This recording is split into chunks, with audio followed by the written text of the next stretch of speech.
Yo,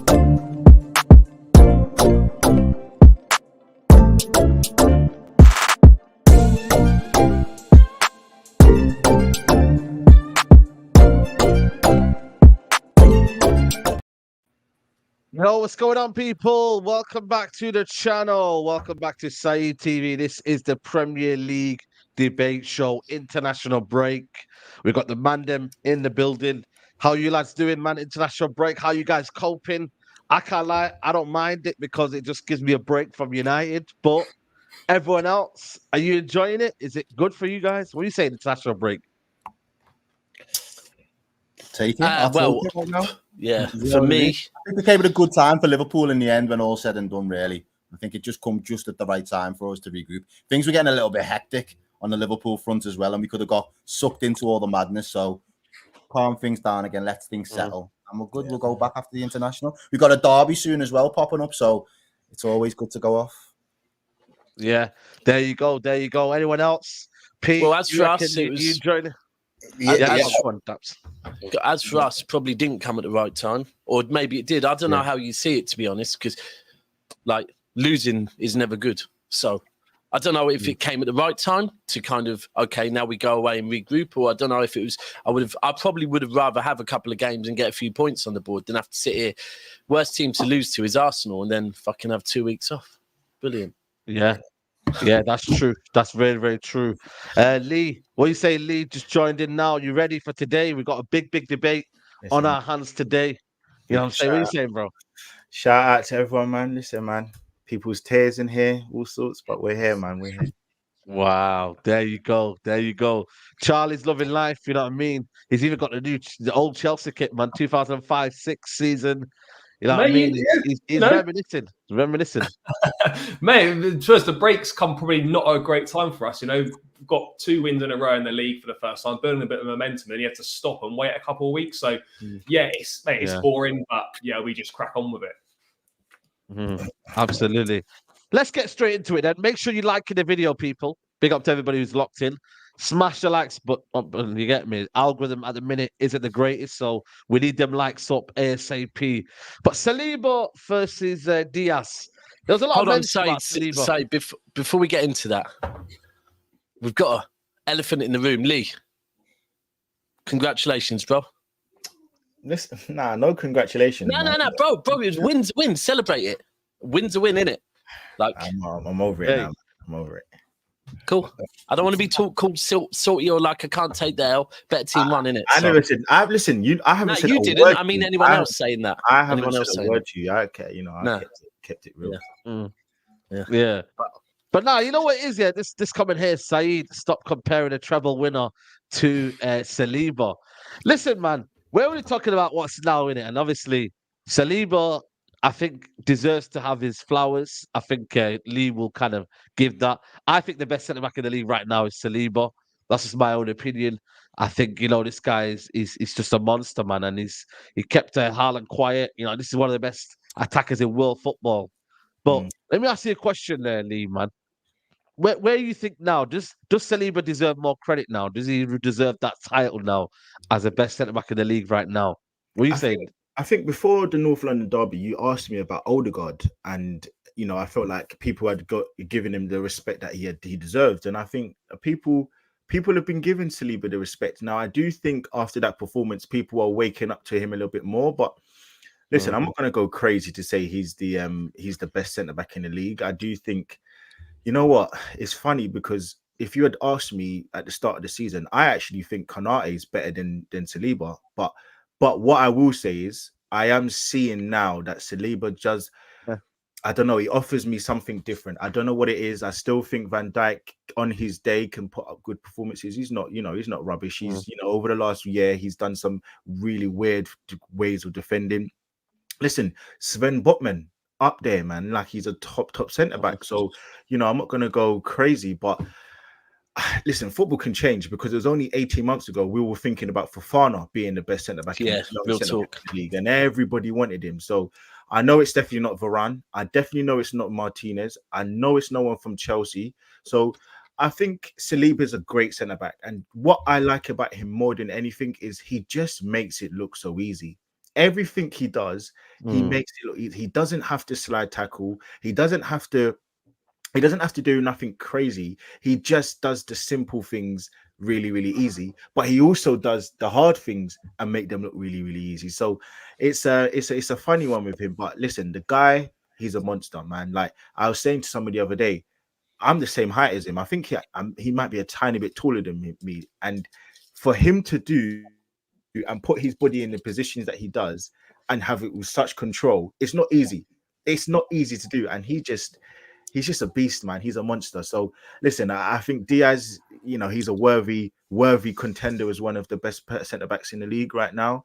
I'm not going to say Garvio. So I don't think me personally, I put him in the same position I put Szoboszlai in. I don't know enough about him to really say that he's the best. I don't think he's the best. I think there's a lot of hype around him. But that doesn't mean he's rubbish. I'm not saying he's overrated. I just don't think he should be in those categories yet. But again, I'm not going to say it because I don't. Yeah, there's not a lot. Yeah, as you said, there's not.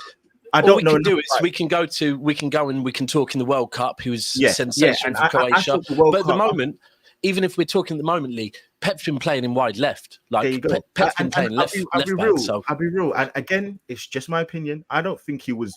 Oh my God, he is this world beater in the World Cup. I actually don't. I feel like there were moments where he got skinned. I don't even need to include Messi because Messi is a category by himself. I do think there were moments where he got skinned, but that's just my opinion on it. Doesn't mean he's crap because we're splitting hairs here. We're saying that these are the top 10 centre backs. How do we differentiate them? And I know that he's at Saliba, Gavio, all of these players are a level above Varane. They're a level above Martinez. They're a level above Thiago Silva. They're a level above, Matips of the world right now. These players are. They're just not good enough, and that's what it is. But listen, Saliba, I'm just glad that he's at my club. I'm glad that Gabriel is at my club. So right, that's the perfect point for me to jump in the Gabriel thing, and also we can move it back to Konate. Then we can talk Diaz. Ultimately, in every partnership, if we look at the best partnership, we're probably going to say Rio Vidic, right? I think you could probably maybe say Terry and Carvalho, but it was less time. So because of the length of time, I believe it was less time. Correct me if I'm wrong, someone, right? Because of the it was less seasons. It was less seasons. Yeah, it was less seasons. But in these partnerships, there's the perfect partnerships. People know their roles and people stick to their roles. And that's why I actually think with France, with Saliba and Konate, wow, yeah, because they've got two defenders that both play different roles, right? And together, the future of France is looking very solid with them two. I'm not going to lie, like very solid. But look, this is a bit like when people say, oh, should Haaland win the Ballon d'Or? Straight away, I'm like, if I'm backing a City player, it's not Haaland. So if we're talking Vardy and any other City player, I'm not putting them in this conversation, right? It's Ruben Diaz. And I guess the same thing I'm going to say about Saliba is the same thing I said about Ruben Diaz 3 seasons ago, right? And that it's like current form, I'm hearing it, yeah? We can't deny Ruben Diaz when he landed in the Premier League, because if we talk Saliba's impact, well, Ruben Diaz won Premier League Player of the Season and took a non-champions to becoming champions. He changed our whole defence. But at that point, I was like, I need to see more seasons because Van Dijk's about, and Van Dijk's been putting those seasons in. So now with Saliba, it's like current form, I'm hearing it. I think current form, yeah, Saliba's the best defender in the Premier League. But if it comes to we're going to war and I need to pick someone, I'm sorry, I'm still picking Ruben Diaz because the amount of times he's done it for Manchester City. And let me just read this out to you, right? 100% tackles made, 100% take-ons completed, most duels won, 10, most aerial duels won, 6, most clearances, 5, 0 dribble pass, 0 fouls. Do you know what game that was in? I know. Champions League final, Ruben Diaz. And that is what you have to do. When you're doing stuff like that, that's when you're picking someone to go for war with you. So at the moment, I'm saying, and then I'm not even going to go into the list of everything that Ruben Diaz has won, because someone will say, yeah, but that's not fair because it's a team. But if we're looking at individual players, right now, I hear it on Saliba. And Lee, I'm surprised you didn't mention Ramiro when you were doing the comparisons, because when he arrived, everyone was telling us he was a Rolls-Royce centre-back, yeah? Now, I'm not going to do the GA or any of those stuff, any of the stats, yeah, quite simply, I'm going to be old school and tell you what I saw with my eye. When I saw Romero, I did not think that is a Rolls Royce. When I see Saliba, I'll be honest, I do think he looks the real deal. I don't need to see his stats to know the guy just looks like the real deal. So I'm here for Saliba, but you can't be having him in that conversation until he's put in 3-4 seasons. And then you can really start saying. But at the moment, on current form, he's the heir apparent. Let's have it straight, innit? So what's that? Sorry, I'm thick. What does that mean? He's the next one up. He's waiting. He's waiting for it. I even think it's harsh to say next one up because I think he's here. To be honest, I just think he's here, man. The thing is, with defenders as well, right? We know that they get the reason why everybody's kind of lauding him. I don't even think people are making out that he's the best defender right now. We're just so scared because he's only 20. He's only 20 and he carries himself like a 25-year-old. He carries, and it's because he's been playing football in France for 2 seasons. 22. Sorry, he is 22. Sorry, I just remembered he is 22. But the point is that because he's so young, he's not even reached the point of near prime because his prime will be 27. Now, if you compare him to Diaz is 26. But Diaz isn't even old because it's not but we can't do that because how old was Ruben Diaz when he landed in the Premier League and won Player of the Season? What I'm saying to you is he was 22. I'm saying to you the reason I don't think people mention that he's the best. I'm saying the reason why people make out that we're so shocked is because he's so good for being so young and he looks like a better defender than a 26, 27-year-old like a Diaz on his day. So I'm not saying that he's, I'm comparing the two because ultimately, if I had to pick one, I'm picking Saliba. But that's just my bias. I think that I think he's solid. He's so tall. He's quick. His recovery pace. And it's a good point, man. With the thing with Kyle Walker, we talk about. I know he's not a centre back. Kyle Walker was sometimes judged on him being a speed merchant and he can get back into the positions. Yeah. Saliba's reading of the game is something which you learn with experience, and he's got it at such a young age. And last season, let's have it right. I think there would have been a 90% chance if he was fit, we would have won the league with Saliba. That is how good he is. So if you're taking this guy, his importance, the fact that he's so young, he was 21 last season, and the fact that he's so mature for such a young age, and he can do everything. He scored goals last season. I don't know if you remember the goal he scored against Bournemouth away last season, where it was a great quality. Like there's nothing this guy can't do. So for me, if you're asking me who's the better centre back, I'll probably say, I have to give it, and I have to say that Diaz is the better centre back. It's not crazy, but if you want me to choose who I'm keeping, I'm 100% keeping Saliba, 1,000%. Lee, and this can go back to Ruben Diaz because there's a lot of moments where people could praise Ruben Diaz, but actually it's also about John Stones. It's also about the fullbacks. It's also about the DMs and the midfielders that are stopping because.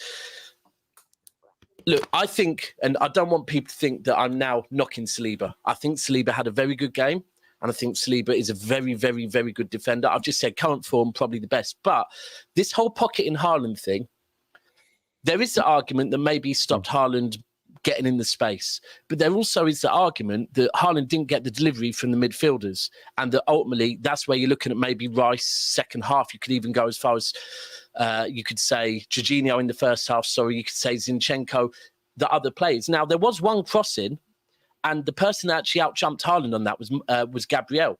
And this is a key that I don't think you can ever look at one defender and fully go, yeah, it's all because of him. I think that whole defensive unit the weekend. Yeah, it's a Rio Ferdinand wouldn't be the same without Vidic. And that's the thing. When I'm looking at the person that took it off the head of Haaland, it was Gabriel, right? So there's these little things that it will go down as Saliba. And the beauty of that is that Gabriel's probably cool with that and going, no problem. He can have the limelight and I'll just pick up the pieces at the back. The most current and the best recent partnerships have been John Stones and Diaz and Van Dijk and Matip. You look at Van Dijk and Matip now. We know that they had a clear good partnership, an amazing one.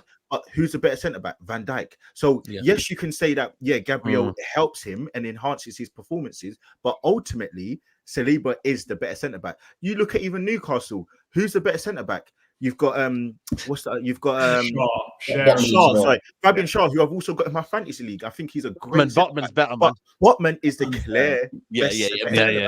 Coincidentally, he's I think he's like 21, 22 as well. Actually, I don't even know. Botman should be in the conversation, by the way. Yeah. So and again, Botman should be. Botman's very good, man. Last season was cold. Botman's very good. You look at Chelsea's centre backs. Who's the better centre back? You might have a good pairing. They're not conceding goals, but you know who the better centre backs is. So when we talk about Saliba, it's just that he's so young and his win percentage is even like in the 80. Like it's just and again, we're not Man City, so for us having an 80% is normal. Whereas for Man City, having a 90% is normal. Win percentage is normal. So for me, you can give me all the stats. You can give me everything. That's why I didn't mention everything City did. Yeah. You can give me all of that stuff that Diaz has got. I'm taking Saliba for everything that he's going to have and what he's going to do in the future. Let me bring the other lads in. First off, I'll start with Errol. If you had to pick one, Diaz or Saliba in your team right now, who are you picking? You bastard. That's because of partnership, though. Because of partnership, I know he's going to say already. No. Do you know what it is for me? I'm trying to think.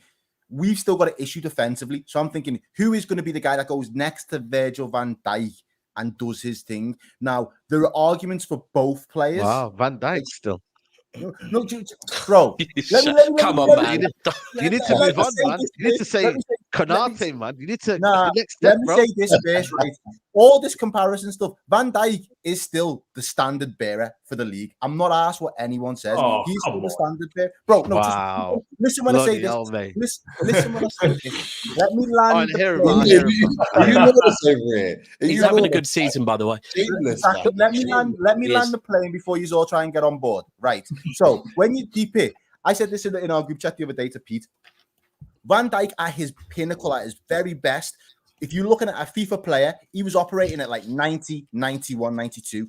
After his injury, he's probably dropped down to an 86 or an 87. For me, there are only another 2-3 players in our league at this moment that are operating at that 86, 87 mark. Until somebody eclipses that, Van Dijk is still the standard bearer. So to answer your question, if I'm looking for a partnership to go, someone to come and slide next to Van Dijk for the here and now, for us to win the season this year, I'm taking Diaz. And the reason I'm taking Diaz is because Konate and Saliba are that same profile. They operate different roles. We've already discussed that. But the same profile essentially would mean that Konate's place would become jeopardized if Saliba goes next to Van Dijk. So I can't shoehorn Saliba into this team for the knock-on effects it has on the wider defensive perspective. Whereas we need a ready-made centre half that can come in now, good injury record of a level that can hold their weight next to Van Dijk.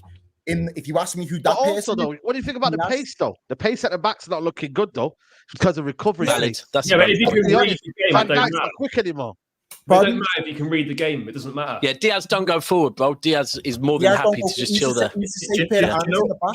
Errol, do you know why? And again, I know this is your section. Do you know why I would say that the better partnership? And again, why I think for longevity, the better partnership would be Van Dijk and Saliba. Do you know what? When I think about it a little bit more as well, is the way that, and it's just a point that Dap said, the way that Saliba plays out from the back, the way he sprays the ball left and right, the way he does kind of meander into the midfield a little bit like Matip, that's another thing which I think is a bit underrated. And I'm not saying Diaz can't do it, but and it could be team instructions. But what I'm saying, no, he doesn't do it, but I'm saying he can't. I'm not saying he can't do it. I'm saying it's just maybe the team instructions. So what I've seen from Saliba, he just comes out of the back, he plays forward. So for me, I think the better partnership for Van Dijk would actually be Saliba, not Diaz. Because so long term it would, but I understand the knock-on effect it would have to our current squad in Konate. The chat there saying Konate and Saliba aren't the same profile. I've already said that. I know they're not. I think you're meaning age, aren't you?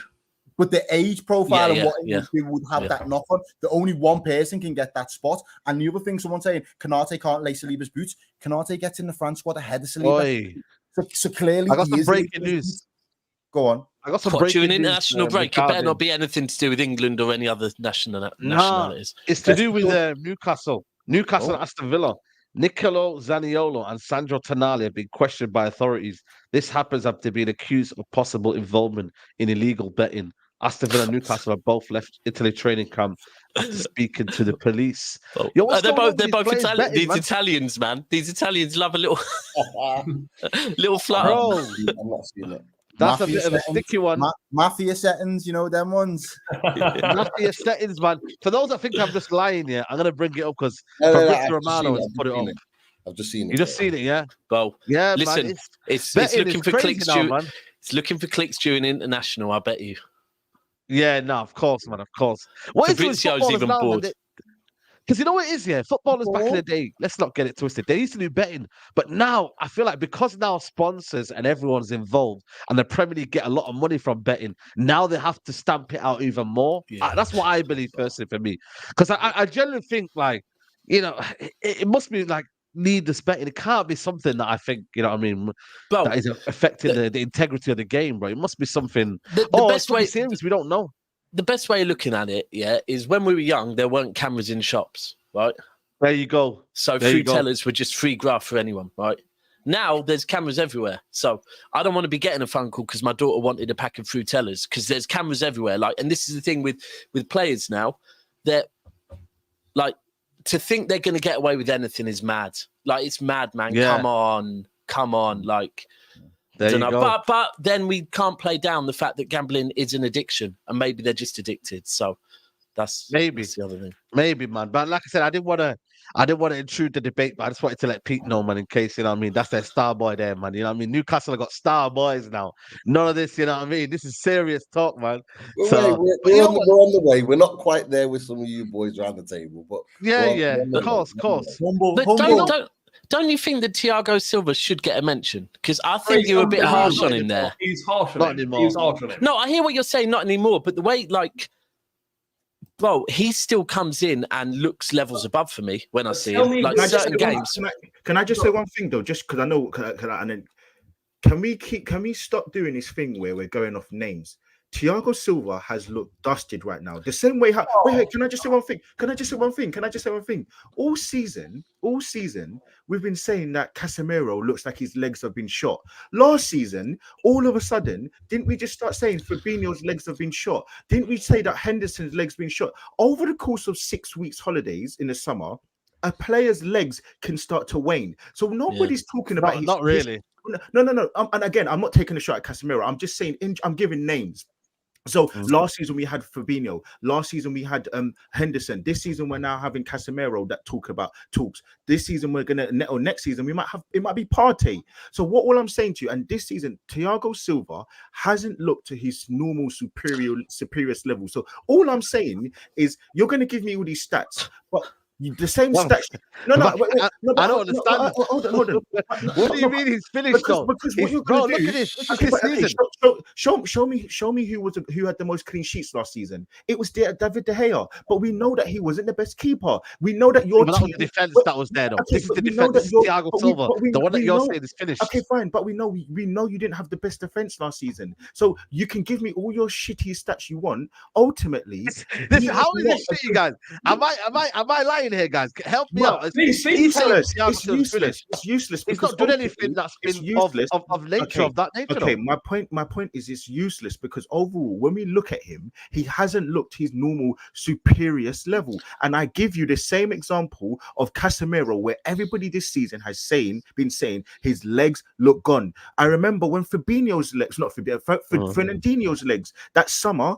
He won the league this season, and then that next season, he looked shot. Nobody's saying he's not. Let's say Charlie then. Let's say Charlie. Because he's a Chelsea fan. Let's say Charlie. Which one of these centre backs, right, are going to be playing week in, week out at 39 in the Premier League to a top level? None of these guys are doing it. None of them. Saliba's not doing it. Diaz not doing it. What's your point? We're talking about here and now. I'm 39 years of age, performing week in, week out at a top level in the Premier League. Those guys aren't going to be doing that. This guy's coming at 36 in the league. What is your point? My point is that he's playing to a top level. He's still a very good defender, which is why he plays every week for us. I didn't say I'm saying he's not the same superiorist level that he was before. No, and I'm saying you used the word from what he was before. Yeah, exactly. He always does this on Lee. He says something, and then later on, like, "Oh, no, I didn't really mean it." Lee, I get what you're saying. Yeah, I think. Okay. Can I just say?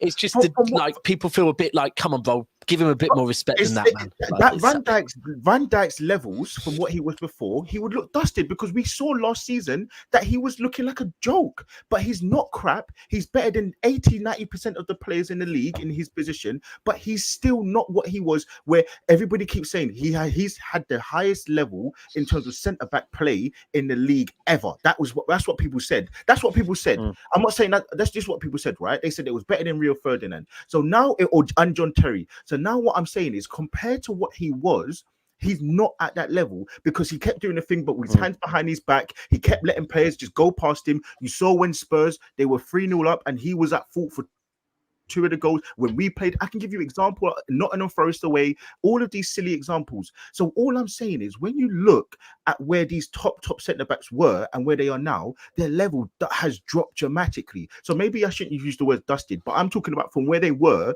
to where they are now. They do look, they regress. So it's not really going to be. But no one. You're giving caveats now. You're talking about age. It doesn't matter about his age. You're asking me now, is he one of the best centre backs in the league? No, he's not, and that's not a fault on him. I don't care about his 39. You're still caveating age to justify what you're saying. Nah, no, I'm talking about performances. Do you know what it is, Lee? Lee, I get what you're saying, yeah, and now you've explained it, but it's ultimately, I think it's one of them ones where if you saw a younger go up to like an old man outside a shop and call him say, I'll punch you up, you'd be like, don't disrespect him like that, because this man, and I think the way you spoke on Thiago Silva, it's just a bit like, oh, come on, man, because of the fact we all understand he isn't as good as he was because of his age, but still there's times where I look at his reading of the game and just think it's unbelievable. Because who's top 5 then? Who is the top 5? I think it's hard because this is the thing, whenever you do best 11s or any of this, there's so much context you need to put into it, and I think there's certain things 100% current form is relevant, and because of current form, I think you have to put that in there. But at the same time, Errol, me and you in particular, and Blues Brothers, we're all going to sit here and say, but when the chips are down in big moments, forget current form. We're going to look at who's done it in big games for us year on year on year and still play them. So I don't know. If I'd probably say Saliba needs to be in it, Botman needs to be in it, Diaz needs to be in it, Gabriel needs to be in it. I'm sorry, Gabriel. But then if you're putting Gabriel in it, then I hear you on Gabriel. But if we're only listing 5, I'm then going to say, well, Stones needs to be in. Then we're all going to start throwing. Whoa! Let's reel this again. I voted the flag bearer is Van Dijk. Oh no, I was going to put Van. That's why. Hold on, Errol. That's why I said that. I was about to say Van Dijk before someone said Gabriel. Romero, right? Hold on. Romero. My point. Van de Ven. My point is too small sample size. I'm just naming names. My point is Chat needs to let us know. Chat, let us know top 5. Johnny Evans. My point is Izzy. You guys are going off this. The fact that because he's 39 and he's still playing at a good level, that he needs to still be mentioned as a flag bearer, as the best centre back in the league. And I'm saying, I agree with that. No, and it's the same thing that said. I'm at a certain stature right now. If you ask me to fight somebody in 30 years' time who's a 20-year-old, I'm going to get beat up. I might put up a good fight because I've got old man strength and I got the experience how to fight, but I'm probably going to lose because of they're faster than me, they're quicker, whatever it is. So nobody's saying that he's not a good player. Of course he is, but the level he was to where he is now, he's looking washed to his original top level, and that's it. And that's not taking anything away from him. I hear that. I do hear that. I hear that as well. I think it's fair to say at 39, he's not as good as he was when he was in 39. Nobody can tell me that Anderson at Crystal Palace does not deserve to be mentioned as one of the better centre backs in this league. He is top. He's underrated, man. He's underrated. He's underrated. I can't lie. We were looking to sign him in the summer. We're going back. I'm sorry. He is a top quality, and he deserves to be higher than he deserves to be higher and mentioned as a top centre back than Silva right now. But Silva's won Champions League or a Champions League, Serie A. He's won everything. I can't mention World Cups. Has he won World Cups? No World Cups. He hasn't, has he? He hasn't with Brazil. No, he hasn't. No. I'm not like I'm gonna mention Varane in here. I think a lot of people are sleeping on Varane. I think, you know what? When you looked at him last year as well, I know he was part of the third best defensive league. And this season, I can't lie, he's been one of our better defenders. Yeah, but that's not difficult, bro. That's not difficult. Not difficult. Because Man United are so shit at the minute, we can't. We can't look at the whole team. We have to look at individuals, and I think individually, Varane stood out. But Saeed, Varane stood out as well. But Saeed, look, I hear it on the performances, yeah. But I've been saying this all week, right? But you're judging team, then, innit? No. Hold on. On Varane, right? For me, because he's labelled Champions League Varane, right? Everyone tells me he's experienced, he's been there, he's done it, right? But when the chips are down and he's not like demanding of the other defenders, everyone wants to go, oh, but he's not that type of player. Sorry, bro, go and find a voice. When people say he hasn't got a voice, go and find a voice. I think he gets away with it a bit. For someone to come in and be that experienced player, and then whenever people expect him to stand up and like demand the rest of the defenders to defend. His excuse is, yeah, but he's not that type of player. But then if you go and watch him at Real Madrid, there's moments at Real Madrid where he was rallying the troops. He was rallying the troops. No, but Real Madrid is Real Madrid. But a lot of people here are saying Varane.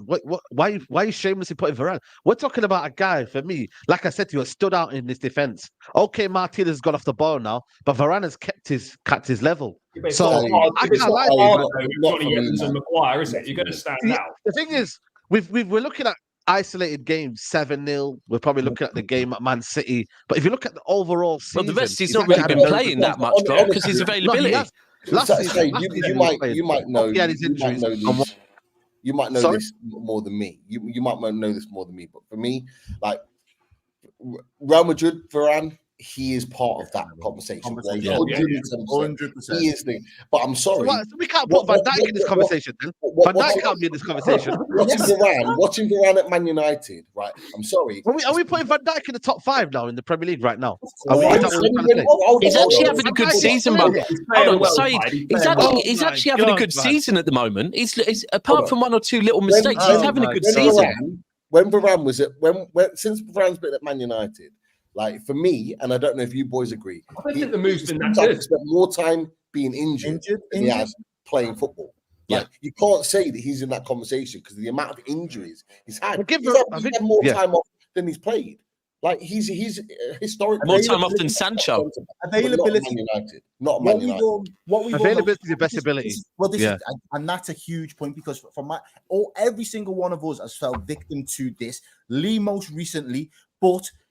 Goals win you games. Defenses win you titles. If you get your partnership in your pairing, the same way that year we had Joe Gomez. Joe Gomez, that year that we went on to win the league, looked like a fucking Rolls Royce bad boy engine. He looked like he had it all, the recovery pace, the physicality. He looked like he had the read in the game. He had it all down. The second he got that big injury, and then he had to go back and he relapsed, it's all become same with Vinny, yeah.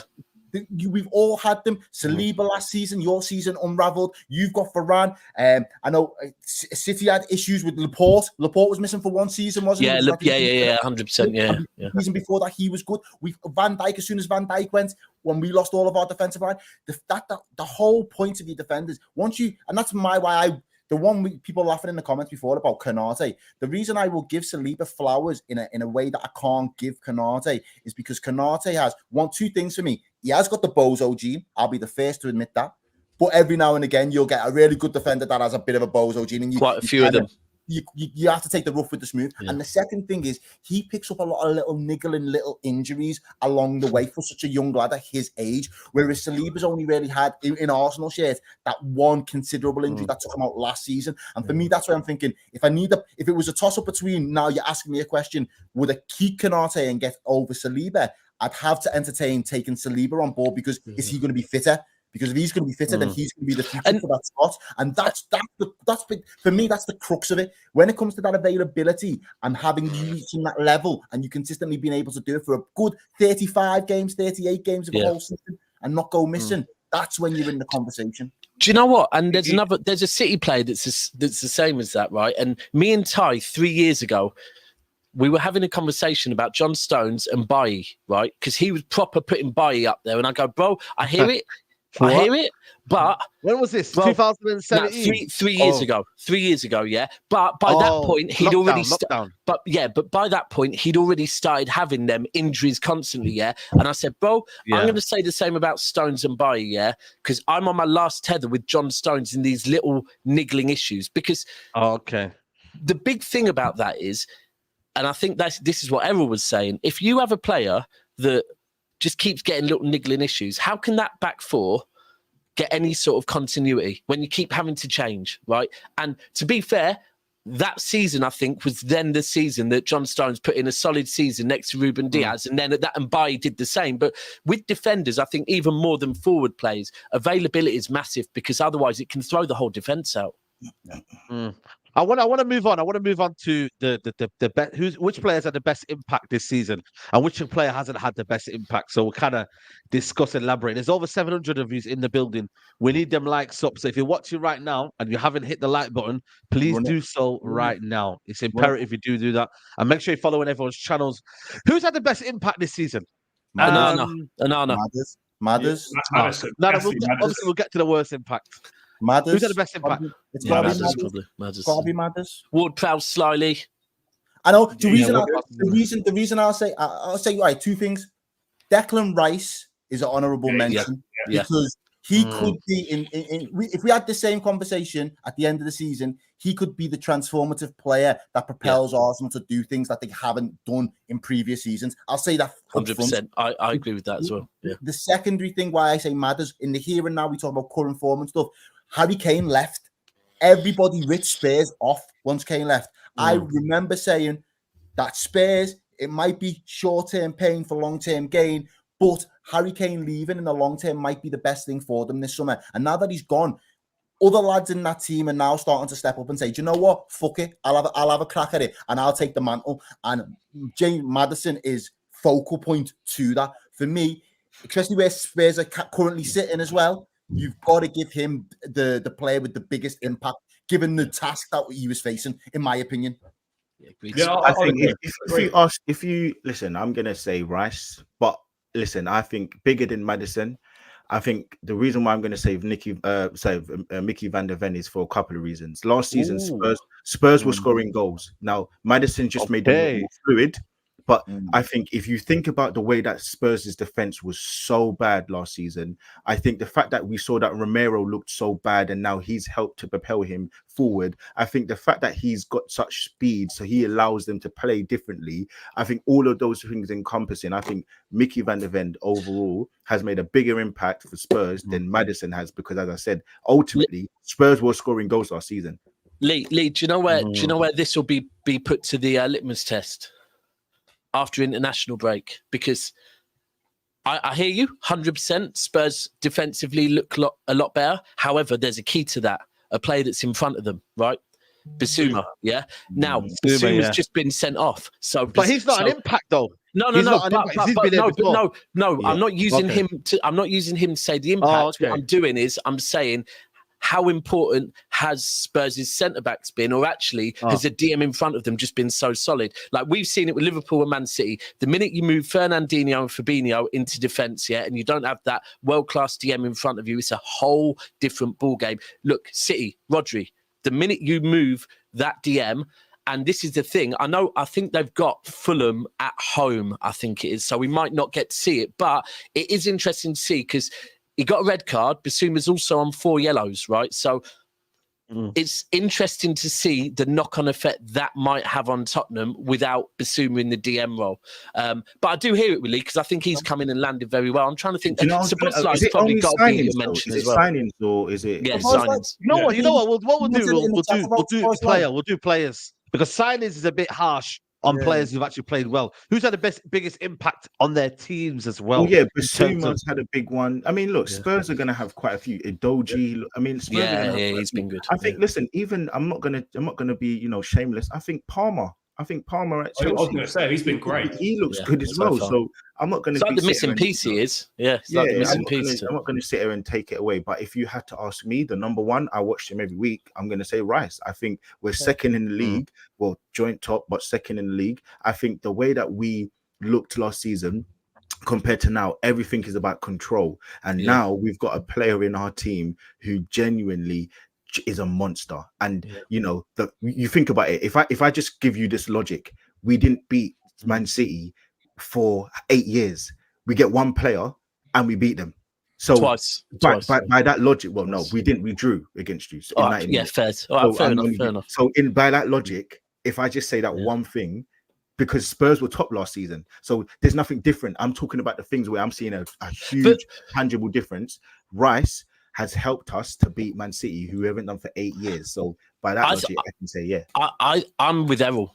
I'm with Errol on the Rice thing. Look, I kind of said in the summer, I think early doors you went for Gundogan, and that worried me because I thought, you know what, mentality, he's the type of person that I think could go there and make a big difference at Arsenal. In the trenches, you want someone like him. And then I was like, who else? And Rice was the only other one. I said, I know we can't compare what Gundogan has done and what Rice has done, but if you can look at young players and go, do you know what? There just seems to be something about him that I think in these big games, it's going to mean a lot to him. And he's gone there to be that difference. And I think at the end of the season, if Arsenal don't win the league, then I'll probably say, do you know what, it can't be Rice because he hasn't gone in and made that much of a difference. Yeah, but I do hear it for both of them. I'm trying to think of any for. I'm still saying Onana. Like the difference in the whole league. Aston Villa as well. By the way, I think he's actually DRB. I was going to say. Let me read the super chat here. J Monza Nerd says On one hand, I agree that DM is important, but I lean towards Lee because a solidified defense is a big step for the long term, especially for Spurs. You know what? To be fair, they were lacking that. Who were they playing last season in that middle of the Dyer and that. But that was my point. Spurs were leaking goals. They were losing at home. You think about all of this talk about Romero is because of one player. So not only is he having an effect with the way they play, he's having an effect with the players around him, and now he's having an effect with they're attacking more because they can squeeze out the pitch. So I think he's made a bigger transformative difference than Maddison because, as I said, last season, granted it was Harry Kane, they were scoring goals. The problem was defending and not keeping clean sheets, which they are doing now. I know it was Luton, but guys, can we remember Basuma got sent off and they still scored after he got sent off, which was 1-0. So again, we can talk about Basuma all we like, but ultimately, and who scored the goal? He did. He did. I'm going just on the bit pure logic of the difference maker. Mickey van der Ven is a bigger impact than Maddison, and that's not taking away anything because Maddison came to the Emirates, got 2 assists, shut me up. So also, Maddison's brought an element of flair that they've missing. They've never had a 10 since when? They've never had a creative Kane was doing up 2 jobs. But Harry Kane, exactly. I think, do you know what it is for me in the space thing? I think the one thing that we failed to address is the spine. They fixed the spine essentially, and when you fix the spine and you've got from defense to attack all on song, all working as a unit, doing their jobs effectively, you are going to look better as a team as a result. And I think, as you say in there, defense, you've got that locked off. Basuma holding in that midfield locked off, and Maddison connecting the 2 lines. And obviously Son now moving more centrally. They are going to be a much more fluid and functional team. So I get 100% where Lee's coming from in that respect. And you can't overlook where Spurs actually are at this current moment. I've seen a couple of people saying to Bosley in the chat, I rate the fact that people are rating him. I like what he's done, but I still think he's only in gear 1, gear 2. He hasn't started hitting his stride yet. And that's he started well, and then he's kind of went a bit downhill. Like he's gone a bit. No. But you know what it is with him though? I think his best attributes are off the ball though as well, in terms of like he presses hard. Yeah, he's the one that created the goal. Really, he got that goal. That penalty was because of Szoboszlai's pressing.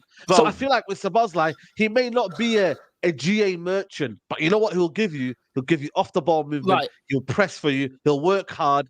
And you know what? He'll actually make your team better rather than give you the GA that you're probably looking for. Gabriel Jesus vibes. I'm sorry, it's Gabriel Jesus vibes. I always said it as well. Jesus would be such an amazing player for Liverpool. Where's that come from? No, Where's that come because exactly what you said there. He's not an attacker though. Huh? What do you mean? As in, like Gabriel Jesus? Gabriel Jesus, right? Okay. I'm so bored of hearing this goal scoring thing. And I got asked in the summer when Arsenal bought him, right? If he would be able to score 20 goals that season. I said, what I can tell you is your team's overall number of goals will go up by 20. Yes, 100%. I guarantee you, right? Because, and ultimately, as a fan, why do you care where your goals come from? Whether they come from one person or they get shared out, as long as your goals go up. And this is the thing with Jesus. I think Arteta, we've got to salute him.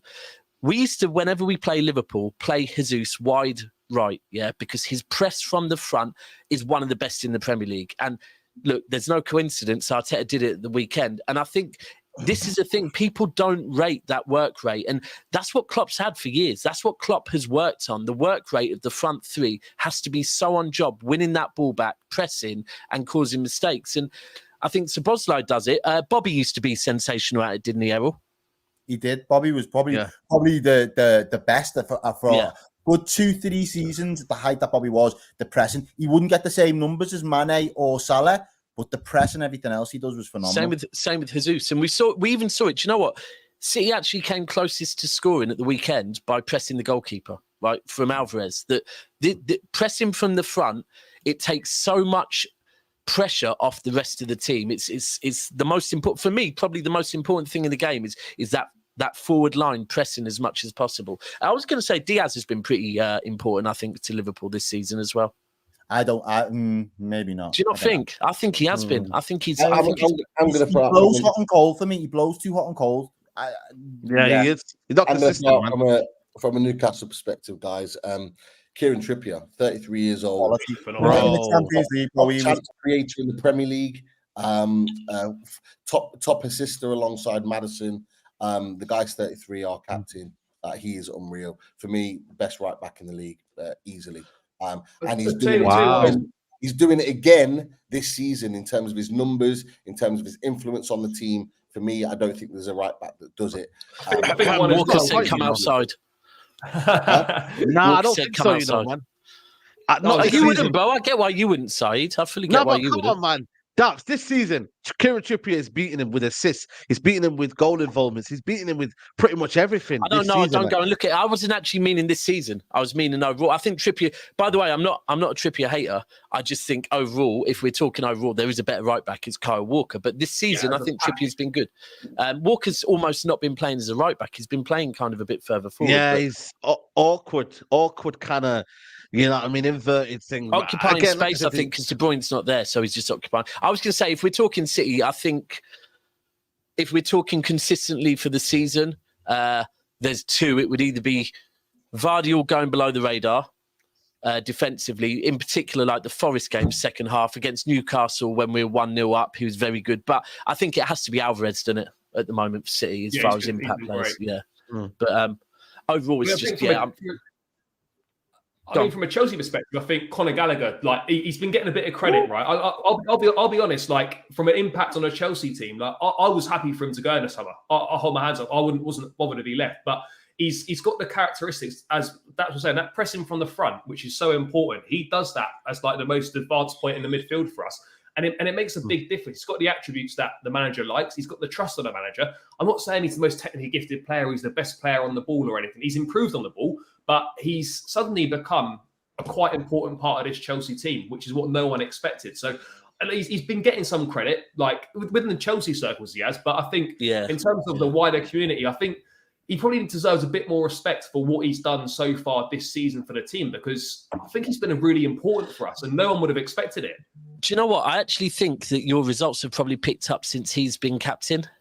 Right. Well, yeah, maybe they are. And I think they've also picked up a little bit when he's been pushed further forward as well. Right, thank you. That was 10, and now he's further forward. It's made a big difference. A balance. Yeah, I think that's the issue with Chelsea this season. Is like, I really rate Chilwell as a left back. Chilwell as a left winger. No, not hearing it. Same with Enzo. I think you needed to play Enzo in the right role. I think now that Gallagher's getting to play further forward. Because if we talk about Gallagher, I think all of us are going to talk about the goals he scored at Palace, right? Yeah. Right. So he didn't score them playing deep.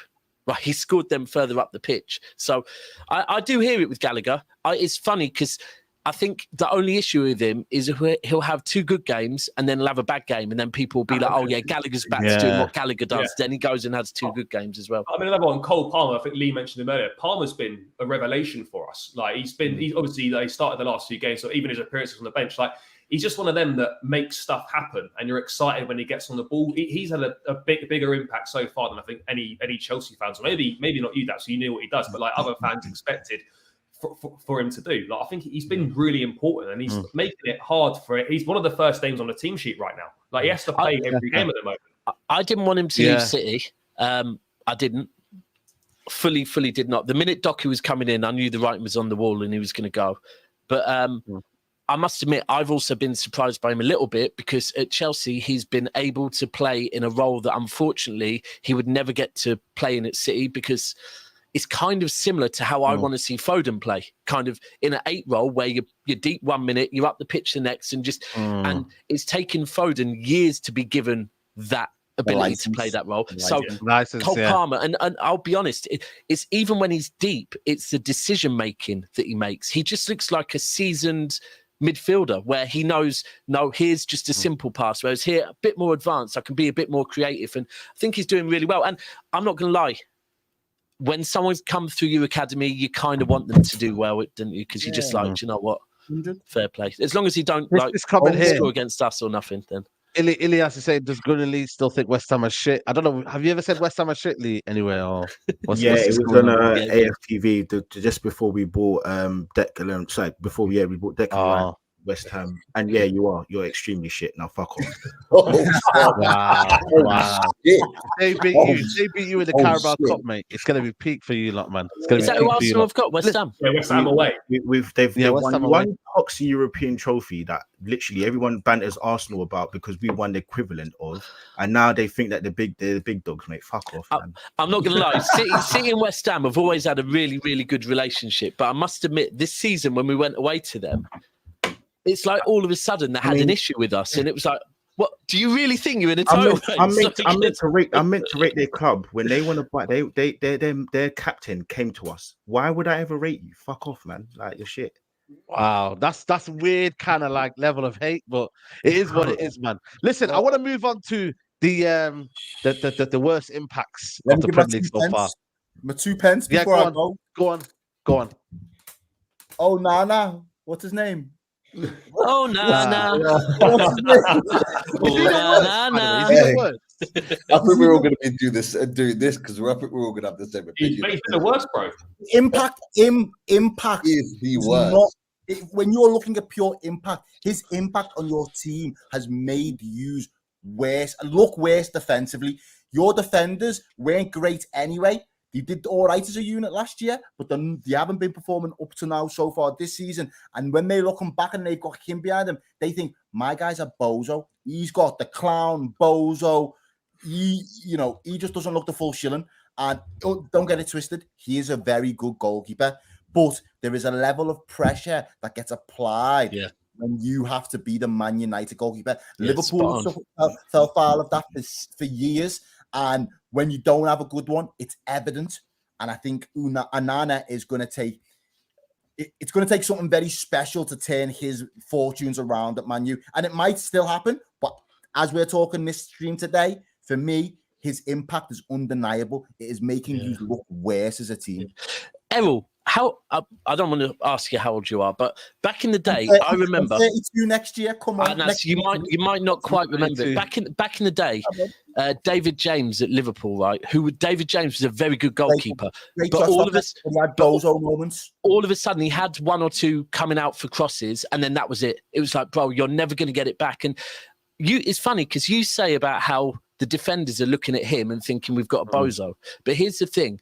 I also think he's looking at them and thinking, because he'll play. I've watched the way they play out from the back, and their fullbacks know the right position to go to, right? The perfect position to go to receive the ball. The problem is, once they receive it, they have no fucking idea what to do with it. And the midfielders don't know what to do with it if they try and do a little flick in. And I think at the same time, he's probably looking at you lot and thinking, and this is where I have to say to Ten Hag, what have I walked into? It's like Claudio Bravo first season at City when we didn't have the fullback to play out from the back. And it's like, this is not going to work. We would have been better keeping Joe Hart, but you have to stick with it. And the last thing I will say is he should get time. The only way it goes tits up for him is if he has a Karius moment. And I firsthand know the pain of what a Karius moment brings. Hey, I don't say anything about our Karius. All right. Hey. The whole bench for Newcastle. Don't want him anywhere near. Honestly, like I wouldn't wish that on any goalkeeper. At the top level, on a bigger stage. But in anyhow, you go on to some serious games with Sutton riding on it this season. If he has a Karius moment, the writing's on the wall. Get somebody else in. Even if they're not good with the feet, get somebody else in who's just got a fresh head and hasn't got the baggage. Trust me, because he's going down that path and it will unravel very quickly. And that'll be the last that I'll say on it. But right now, he's top candidate. Top candidate. He has to be. There's no other real. There's no other real. Big up, man. I'll catch up with you next week. Have a good birthday next weekend, Jeff. Nice. Yeah. Chat as well. Come on, man. Every time. Drop a like. Come on, my guy. Come on, my guy. Saeed, I think it's only right, that we ask you if we're all saying Onana. Who are you? What are you there? Who am I going for? Yeah. I think. Don't do it. I think Caicedo's in there. To be honest, to be honest, I genuinely don't feel like there's anybody close to Onana. Like if you go through Man United's games, help me out, chat. They've played. You should have considered. Tonali's not in there. Tonali's not in there. He's not had the best impact at Newcastle. It's not comparable though, because I don't think they made him worse. This is the thing. We're talking about the best debut. He had a great game. He had a great game against Liverpool. Yeah, he might not have played well against. I think he didn't play well against Man City. He had a great game against Liverpool, and actually was the difference. I think he's been underwhelming though. I think you can understand he's been underwhelming. If you're scraping a barrel, it's your guy. He hasn't been the superstar that we wanted him to be, but at the same time, like I said it to you boys on a show a couple of weeks ago. I loved the honesty about him. He said he hadn't settled. He hadn't settled into England. Yeah, right. He's been placing bets more like. Probably. I forgot one. Kai Havertz. PSG. No, can I just say one thing? I'll tell you what, right? When you look about the money you spent for a goalkeeper, which is 40 million, which is a lot for a keeper, you think about the expectation. You expected him to come out. By the way. No, for a keeper, it's a lot. I'm saying for the position, the expectation. No, 40 million is a lot for a keeper. I'm not talking about the actual. I think it's standard. But anyway, I think about the position. I think about what you thought about what he was going to do, how he was going to transform your team, all of the things encompassing every single game, minus the game. I think it was the game against Nottingham Forest. He's either made you lose the game, or he's been a big difference to you, making you not win the game. Now, I can go through the first game against Wolves. You should have lost or drawn the game because of him. The game against Man United, second half, he was horrible. The game against us, he was horrible. The game against Brighton at home, he was horrible. The game against Bayern Munich, I'm going through your right. Okay, let me look at a player. Let me look at outfield player then, who has the ability to make an impact on the game. And Kai Havertz, 65 million, has got one assist, one dodgy assist. But it's the problem. Look at your face. You're seeing that from a point of view where you know he's shit, so you're not expecting a lot. Let's be honest. Kai Havertz has been shit. What happened to Man United, Saeed? That is a bad argument. I'm not lying. I'm not saying though, innit? We have to put him in a conversation as well. But what I'm saying to you is, no. I feel like Mount's got to be in a conversation as well. There's nobody close. Nah, he's been good last few games, Mount. There's been nobody close to him. I think at least for me, at least I can say, look, Havertz has been horrible, but he's made a difference positively. With Onana, there's been almost nothing, and he's been at fault for you losing or drawing 5, 6, 7 games. I've literally just named you. He was poor against us, poor against Bayern Munich, poor against Crystal Palace at home, poor against Brighton, poor against who was the other team? Wolves. Terrible. Poor against everybody. He's poor. So for me, I'm like, there's nobody to go on. I'll throw one out there, right? And the argument is going to be he hasn't played yet, right? But I'm thinking if we get to the end of the season, right, when we did our 5 worst signings on Never a Foul, I asked Cass to make a box, and I put, can you please put in a box a line down the middle and put Caicedo and Lavia, right? And I said, the reason being that I just don't get why they got both, right? And the amount they spent on both of them, because I don't get where Caicedo, and now looking at it, I still don't get where Caicedo is going to fit into this. Now, luckily, he's been injured, right? Because that's kind of covered him.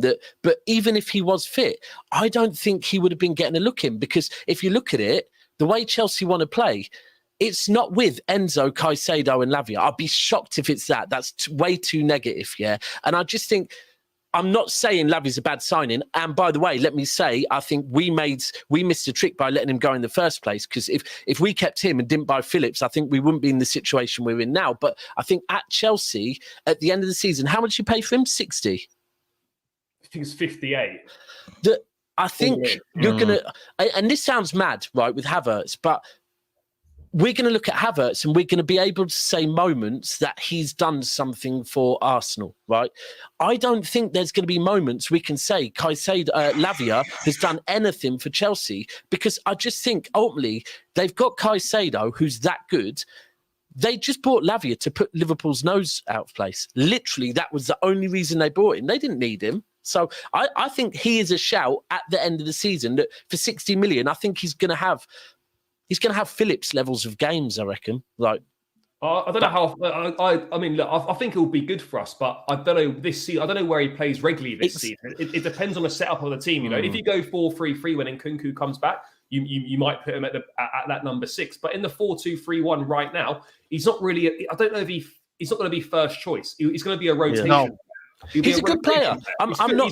Yeah, he's a good player. I'm not saying he's a bad player. He's a good player. And I honestly think he would have been the answer at City. Instead of buying Phillips, keep younger and bring him through. And I think we massively missed a trick on that. But I just look at your team at the moment, and I think if you were to go Enzo, Caicedo, Lavia, I think that's a little bit negative. I can't see that working. You might do it in big away games, but like on a weekly basis, you probably wouldn't go with it. But so okay, we put Onana in. Okay, we put him undisputed number 1. Who are we now saying is just one below Onana? Like, we have to be standout flops. There's not been any standout. I can't really think of standout shockers above Onana or even near. Okay. Who's not made an impact in their team? Are you thinking, you know what, man? I don't really see it. I'm still putting Havertz in there. If you want to talk who hasn't made an impact, I think it's harsh, because there's a big difference between being signed during the summer and being signed last day of the transfer window, because that's probably about 3-4 games. But I mean, at the moment, I don't want to hear no Kovacic, because yes, all right, Kovacic had a stinker at the weekend. Bro, listen, Said, he had a stinker. Bro. Should have been sent off twice. What's he added to your team though? Really? I'm sorry, but this season, Kovacic has looked very good for us. If we're going to do this one game thing, then I hear it. He had an absolute stinker against Arsenal, should have been sent off twice. But based on that one thing, your game though? Has he raised your game? When you've left Gundogan has left your football club. In that case, you might as well. All right, so Said, based on that, what you just said, then put all 4 City signings in there, because ultimately we've just won the treble. So if you're talking about taking us to another level, how can they do that? Come on. See, the thing is for me, I look at Reguilon. I think he's a decent player. Reguilon, okay, fair enough. But I look at Kovacic, I understand what you mean, but has it been what you needed? Because did he not play against Wolves? Did he play against Wolves? Yes or no? Yeah, he's poor against Wolves as well. Yeah. Poor against Wolves. So these are the big games we're talking about.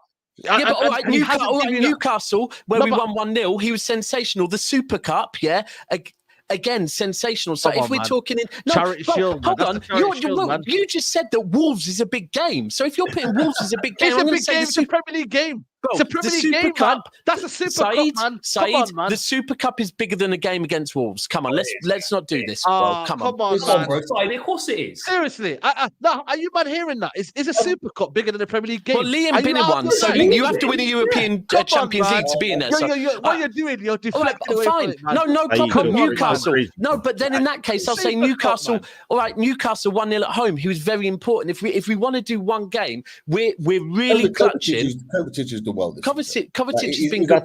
I'd actually say Nunes has more of a shout to be in there. But even that, he's only played 2 or 3 games, 2 games for City. So are we really going to do that? I'll tell you one who is sorry, Pete. I'll tell you one who could be up there. Yuri Tielemans for Aston Villa.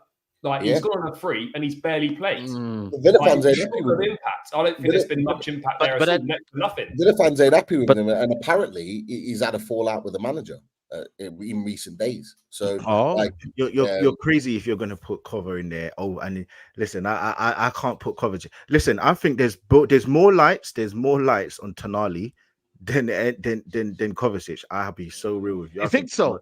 I think Tonali's not been good at all. It's very reactionary with Kovacic based on the weekend. I don't think it is. I'm just looking at what City need and what he hasn't been able to give. That's what I'm looking at. But then that's not fair. No, but then that's not fair because you're looking at what City needs and you're openly talking about. I mean, look, if you're putting putting Kovacic on a similar level to Gundogan, I hear what you're saying. I'm not. But he was a replacement, right? He was a replacement. No, so I don't think it is. I actually think the replacement is like when De Bruyne goes, we ain't getting another De Bruyne. We'll change the way we play. So I don't think you always have like for like replacements. Bro, Kovacic is not getting us the goals Gundogan got. And Pep knows this. We ain't got him to go and get. We ain't got him to do that. But I will take the criticism. Sunday, he did nothing. In fact, he was awful, shocking, and he's in my bad books based on Sunday. But I'm not going to say he's one of the worst signings of the season based on one game. I'm not. Okay. Well, elaborate on what you mean with Tonali, by the way, because obviously Pete might challenge you on that one. Listen, again, the money that you spent, similar to Havertz, the money you spent, the hype around him, and I think he's not really made an impact. I think Bruno's stood out more. And listen, I don't need to say more than the player himself. The player said he's not played well. It's not like I'm making it up. He didn't say he's not played well. He said he's not settled in. Well, he's not settled, and that's why he's not played well because he's not settled well. So it's a chain of a reaction. He's not played well because he's not settled. So by that standard, of course, I'm going to put him in there. I think he is somebody who we know has got a lot of talent, but he's just not showing it right now. And ultimately, I think he's been a bigger issue than Kovacic for sure. I think Havertz and him.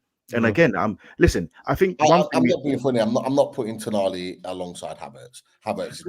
One thing I was going to say, look, I think, and again, don't put those two in the same conversation. One thing again, like when you look at it, when you look at it properly, every player has a role. Now, it might not be the role that we want. So we want Havertz to score goals and do all of these things, but the manager's asking him to do something different to what you, Saeed, think he needs to do. That's myself, Pete, and Charles, everybody. So he's doing what the manager's asking him to do. The same thing where you saw the notes and the words from Arteta about Raya. Raya's kicking is exactly what he wants to do over Ramsdale. So I'm not putting him in the flop because he's doing what the manager asked him to do. And ultimately, he's got 2 assists, more than Szoboszlai. So I'm not sitting here worried about any, and he's got a goal as well. Can I? It was perfect for the plan against City. I was actually going to say, if we're going to do this and not listen to what managers ask people to do, then I'm sorry, because I actually think it's criminal that he's being played at left back because I think he moves in the middle and he sorts some of your issues outside. But are we going to start cooking Amrabat now because the manager's playing him at left back? We can't do that. That's not fair. Yeah. So for me, look, I think there's been some players where it looks very, very bad, but ultimately, I'm not gonna, because I would say Ross Barkley, he did come for free, but he's not made a difference. We can do this all we want. Do you know what my point is? So I'm looking at money spent. We also have to have expectations, though, man. Yeah, let's also talk about expectations, man. I think Onana that was it, and that was undisputed number one. He is that is the flop. All right, okay. I want to get a couple of more in. Big up to JJ. Assalamu alaikum. Big up to you, Islam. Big up yourself and the panel. Heard the breaking news. Saliba arrested in CDG airport this morning and charged with people smuggling. Haaland found in his can carry luggage. Yo, listen. You know what I mean? Someone put in there. Haaland needs to be in there. That's crazy. We didn't sign him this season. You can't say it's top goal scorer. Wow, people are putting Haaland in here. Now, of course, but bro. Where? This guy's shameless. I didn't see not one. No, I swear down. I've seen it. Where has he gone? But Saeed, it's crazy, man. Look, like Blues Brothers just said, he's top goal scorer. Yeah, right. and people were saying, like, we've all seen it, that meme going around of a ghost saying Haaland without De Bruyne. Yeah. Haaland's been without De Bruyne all season. He's still top goal scorer. Yeah. Now, has Haaland had a bad. I actually will say as well, against Arsenal, I'm not blaming Haaland. The delivery to him was not acceptable. The 3 games before that, he had dinner on the plate and didn't finish it. So it's on him for that. But we can't put him. Bro, he just landed in the Premier League at the age of 22, broke every single record and won a treble. And now people want to do this. It's fine. But flop of the season, come on, man. Carl B, man. Carl B said it. Carl B, man. You're nasty. I didn't see no Haaland, boy. I didn't see no. Bro, Carl B, man. There was no Oh, is that what he's doing, Lee? JJ had me Yeah. the first Bro, half. there was no Haaland there. Bro. There was no Haaland there. Carl Bro. B. No, Bro, man, he's you can't say determined to that. get a City player in there. Yeah. At the moment, it's Onana at first, We second, know third, who fourth, Onana- fifth. we know it's Onana. I think that's. We know, 'cause I everyone think- knows it's Onana. Yeah, it's Onana. Like he's It's- horrible. We talked about Yeah. Havertz and Tonali and 1 or 2 others, but I know 1 or 2 have mentioned it in the chat. But you guys, not thinking about Mason Mount as another one. Well, I think he's been all right the last couple couple of of games. He's been injured for 5 games. He's I been don't think injured. it's been that bad. I think since he's come back from injury, he's actually been one of their better players. Yeah, one of our better players. Yeah, But, yeah. but I'm not here.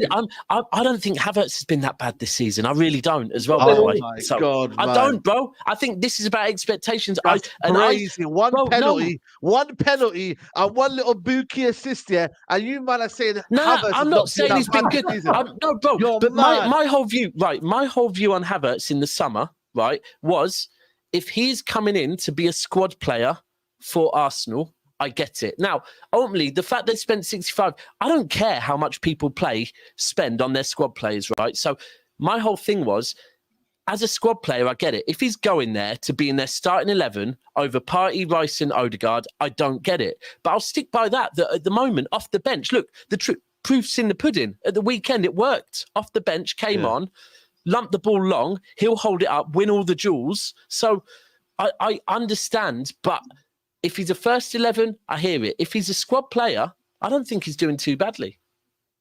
I think that's fair. I'm not gonna lie, JJ had me in the first half, lol. Yeah, he did, to be fair. But go on. What are you saying there, Charlie? I was going to say, mate, it was a slight positive for United. I actually think Højlund's had a pretty good impact.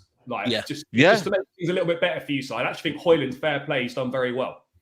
Why? He'd do better with Sancho playing. Why has he been good? Because he runs around and he moves the people out the way. Get out of here, man. He's good, man. Listen, man. He's done well. Listen, when your standards are on the floor, he's a Champions League top goal anything scorer. looks You good. know that, by the way. He's a Champions League top goal scorer. Well done.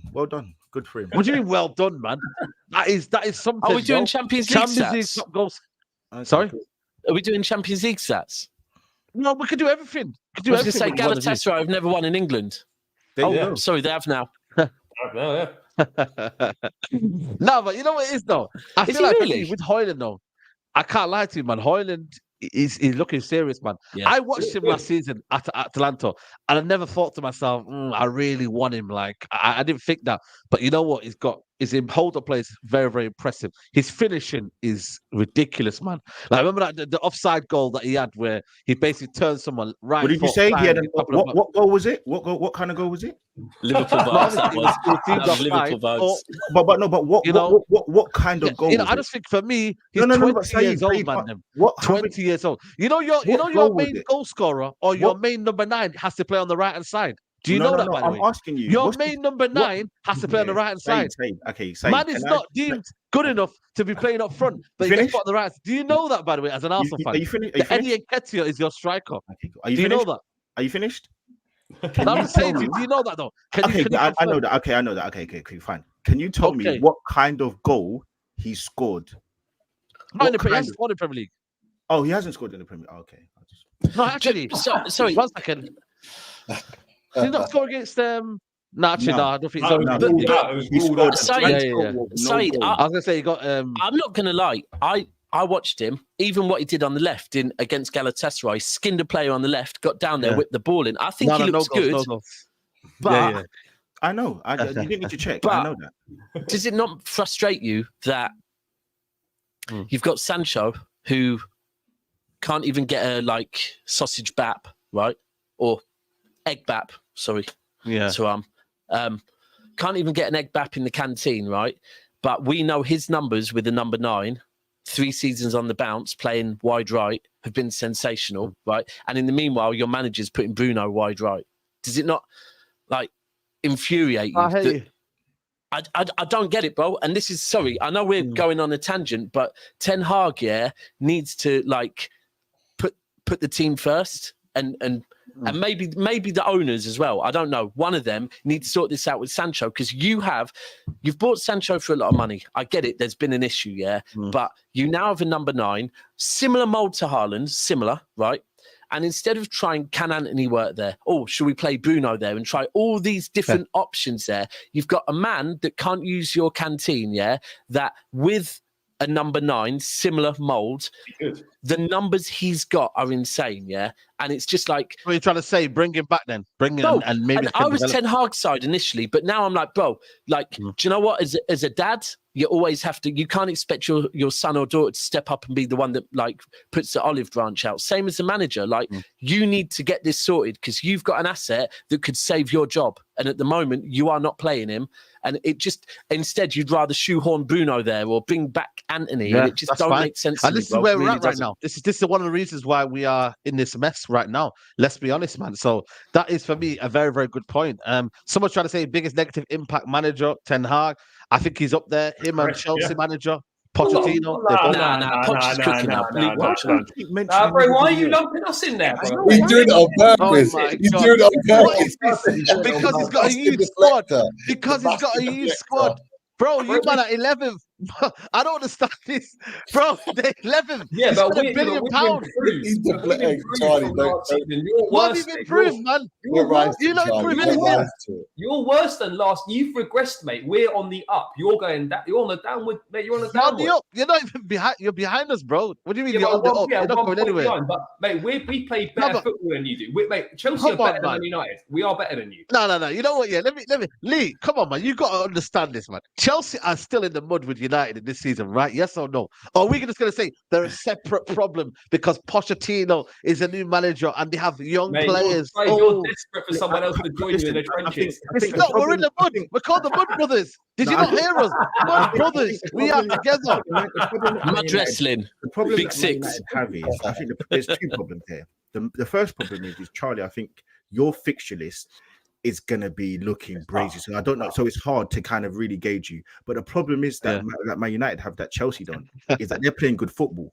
So, and they're not conceding chances. So they look to be like coming out of this mess which they put themselves in. Whereas you don't know when your next win is going to come. Like Sheffield United away for you, I physically, genuinely, hand on my heart, don't know if you're going to fully win the game. You should. You're a much better team. But I don't know. And that's who are you meaning, Lee? Who've got Sheffield United next? Man United got Sheffield United away. So for me, I think could win that one, bro. Even if Chelsea have a relatively poor season and finish 10th, the optimism is that they've got a young manager who's got ideas and they've got a young team. Oh my God, man. No. Crazy. No. Again, how are you trying to find positives in finishing 10th? They finished. When did he finish last season, Charlie? Even Charlie don't want to hear this nonsense. No, Charlie, when did he finish last season? 12. 12. Yeah, so where's team 12 for 10? We could possibly find positives. No, it's not that, bro. Come on, man. Stop all of this. It's still a rubbish season. Do you know what? But here's the thing with Chelsea. I got asked this question the other day. Now, I don't think they will. However, their first game after the international break is Arsenal at the Bridge. Now, like I said, I don't think they will, right? And then after that, we know their run is not great. However, if they do, because they've got. If they do, ask us again, and we're going to have a completely different opinion on how Chelsea, the chances they have in their next couple of games. I think they're right, Saeed. You man, last season, I kept taking my hats off to it. Ten Hag came in and got Manchester United at home, back to where they were years ago. Just like that. One season, he made Old Trafford a fortress where sometimes it wasn't looking great, but you're winning game after game after game after game. Bro, I remember Ty sat in here telling me that Man United had a run of multiple home games, so this is where the form kicks in. I hear you. And 3 games, was it 3 games on the bounce at home or something, And all of a sudden, that form is just that whole year of Ten Hag getting Old Trafford back to being a fortress. And now Scott's gone and done it, so it might be back because Scott stepped in and did the job. But I do think his job for a while. It saved his job for a little bit. It could be. But I think at the moment United have been bad. I think the biggest issue, Said, it's always every week when we have this chat, it's going to come back to the same thing, unfortunately. And this is, we can look at, I said about 2 years ago that Arsenal were so advanced in the rebuild compared to Man United, right? And everyone laughed at me, right? Chelsea are advanced to Manchester United in the rebuild, yeah? And this is the problem. Until your owners, so United fans, this is slander, but it kind of isn't because you all hate them as well. Until your owners change, bro, any club can come in and be advanced within 2 weeks on where you are. Do you know, just to add on this, let me tell you something, Saeed, it's going to take like a minute. I think the issue that you've got is you're never going to get out of the situation you are because, and again, it's not even a dig, but fans like you. And let me tell you the reason why. Because you don't want to go through you don't want to go through the bad times. You don't want to have an 10 years. Now, my point is that it doesn't matter. Arsenal have been 20 years. 34. My point is that you don't want to have a season where you go regress really poorly to come up and do it naturally. Now, my point is, you look at Liverpool, you look at Newcastle, you look at Chelsea. You see your face you're doing now. It's hard. Forgive me. Arteta should have been sacked though. It's not a process though, is it? Saeed. In hindsight, he shouldn't have been. Okay, let me ask you a question. Can you confirm to me whether you were Arteta out in them 2 8-out periods? Yes or no? Yes, but can I just So that ain't no process, yeah. That ain't no process. So don't justify, let's go back to go forward. You said on this show, on an AFTV, you said Arteta out. So that ain't no process, bro. Nobody wants to come 8th to come back up. Get out of there with that thing, man. Saeed, as an irrational fan, who wants the best for your club, you can't see out of the prism of your own box or your own club. So you're seeing things, and I'm seeing this novice manager who's come in and who's spent 80 million in 2 seasons at that time and wasn't progressing. But the bigger picture was he needed to get rid of fan favorites like Aubameyang, Lacazette, who I loved, who I wanted, who I thought were good. But I didn't see that they weren't good. That's all in hindsight, man. Chelsea had to do the same thing with Aspilicueta, who's their legend. Man United, you don't want to do that. So your basic players, you don't understand that people like Rashford, who are good, you need to get rid of. People like Bruno Fernandes, who are good, you need to get rid of. But Varane, who are good, you need to get rid of. There's a difference. That cannot be accepted at Man United. Can you understand that? That is not accepted at Man United. That's where you're in trouble, Saeed. That's why you're in trouble. That's why you're in trouble. To finish 8th. No, but Saeed, my point is again why what everyone else on the panel is agreeing with me and saying is you need to go through a bad patch, and the reason why you need to go. Chill, Saeed. We've not got a trophy in 6 years. Saeed, we had 1 trophy in 6 years. We've not won a Premier League in 10 years. Tag me in, please, Lee. What rough patch do you want? No, but hold on a minute. What rough patch do you want? We've not won a trophy, a Premier League trophy in 10 years. Man City have just won a treble. They won 3 in a row. Don't try and keep up with the Jacksons. No, but Saeed, go on, Lee. Does he know where Man United have been through the last 10 years? Saeed, please stop and let him land, and then I want to land as well, because he's on fact. It's not landing. Saeed, the problem that you've got is you need to get rid of your good players to get better players that are going to be better. Get rid of the owners. Okay, that's you go, man. You go. I can't move. You need to get rid of the owners. Saeed, overly, you're right, because anything Lee says, anything I says, yeah, you're right. It won't happen till you get rid of the owners. Arsenal were blessed with the younger Glazer that came in and actually thought, you know what, I think Arteta, in hindsight, in that interview with the Glazers, must have said, listen, I will join you, but you must listen to everything I say. If you do not listen, you don't want to turn this football round. I love this football club, right? I've been at a football club that is doing big things. If you want to get Arsenal back there, you must listen to me. I wasn't sure he joined them at the right time. The minute I saw one interview of Arteta saying, everyone at this club is pulling in the wrong direction. I can't manage a dressing room where there's even 1 or 2 people that would not listen to me because they're bad eggs. I need to get rid. Now, Saeed, when Fergie left, that would have been your chance to have 1 or 2 seasons, yeah, and bounce back, right? I get it, yeah. 1 or 2 bad seasons to then go back to where you were. This is the problem. unfortunately, because of the owners, this is not on anything. This is not on the fans, right? This is on the owners, right? But it took longer because ultimately the owners are scumbags. But now you have got to a point where you can keep getting new wallpaper. You can keep putting it over whatever you want, right? If you look at your dressing room, me and Cass even spoke on this the other day, right? It was Pogba. He was the issue. He's gone. It was Lingard. He was the issue. He's gone, right? It was Sancho, right? It was Ronaldo. Bro, Manchester United, dressing room, staff, everything to do with Manchester United. The grass needs to, no, fuck cutting the grass. They need to lift all of that grass up, yeah? All of the soil up, all of the stones underneath up, put fertilizer down and rebuild again, right? Because it is royally effed, right? But you as fans now, this is where you lot need to realise, and every time, what the Glazers will do now is go and they're already putting Ten Hag, they're probably putting Onana, they're putting people on pedestals, right?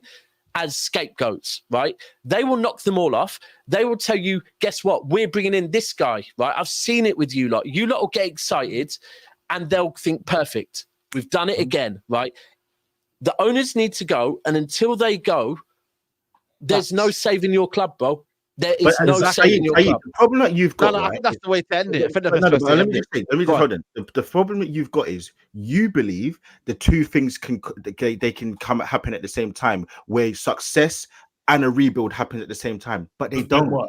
They don't work. You see that I've literally every big club, it goes. That's why I said I want new owners. But no, forget and that's the key side. You are right with that. The owners are important. The owners are important because they build the philosophy and ethos of your club. But ultimately, you as a fan need to understand that you're gonna go down and have a poor situation where you then rise back up and you have longevity, like we had last season. Would you accept coming? They wouldn't. No, they wouldn't accept it.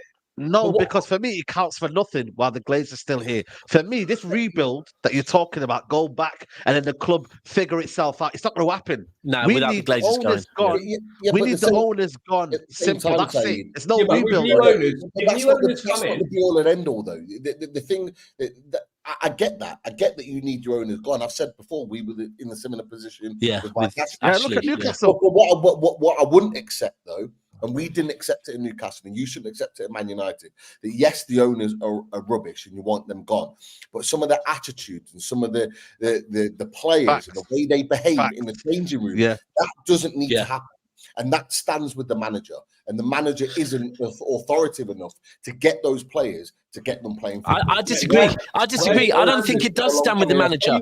I'll tell you what, but the manager that did have that, and you got rid of him, was Jose Mourinho, because but bro, I don't even think it was Jose. Well. I think that was Zlatan, I think that was Zlatan. But ultimately, I think Zlatan was controlling that whole dressing room on behalf of Jose. The minute Zlatan left, you actually dipped in form under Jose. I think he was the man controlling that whole dressing room. Because he's never going to get out of the mud that he's in with this. No, you know what it is? I think for me, it's wild, man. For me right now, the process is go 8th, and you'll be an Arsenal. No, I didn't say that. I didn't say that. Anyway, we're gonna wrap it up anyway here. Guys, it's been a good show. Old Trafford is falling down. Guys, make sure you like the video. We've not even hit 500 likes. We've not hit 500 likes, guys. Let's get them likes up, man. We've had a good, very, very good show. You know what I mean? Especially for international break. Yeah, for international break. It's crazy, man. I can't lie. Not bad numbers, man. Over 800 of you still in here. And there's 390 likes. We need them up to 500, guys. Don't be a loser and like the video, man. You get me? Smash the like if you think Man United will win a title before Arsenal do. There you go. No one's going to like it. There you go. Arsenal, we're going to find out if they're going to win any trophy this season. I mean, so let's see. Lee, big up to you for coming on, man. It's always love. Listen, man. Always. Next week, we're back again. Big game against Chelsea. So the preview, I'm sure, will be, starting to run. Yeah. Definitely, man. Daps, big up to you, man. You love to have me on, man. Love for me on. 10 o'clock, I believe. Yeah, gonna have a chill out now. But there you go. Thanks for having me on. Great show as always. Big up, man. Make sure you follow him. Yeah, definitely, man. Definitely. And Charlie, big up to you for coming on, mate. Nah, thanks as always, Side. Always a pleasure, mate. Yeah, big up to you, Pete. Big up to you, man. We didn't really speak too much on Newcastle, but I'm sure we'll discuss more in time. I think they're the silent assassin at Newcastle, man. They're just under the, they're not really talked about, but they're there, man. They're still there, man. Yeah, and one player we didn't talk about that we can't sleep on is Alexander Isak. Yeah, bro, my guy, man. Levels, 7 goals this season. East Africa, rise well, up. Scandinavia, to be fair, whichever way you want to go with it. Yeah. So yeah, but yeah, man. Always a pleasure to be on with you boys and chat football. Make sure you click those likes, man. Come on, it makes sense. Let's get it done. Yeah, definitely, man. And make sure you follow everyone's channels. Link is in the description below. And yeah, I'll catch you tomorrow for more content. And yeah, man, listen, trust the process. That's what the message is from Lee. Trust the process.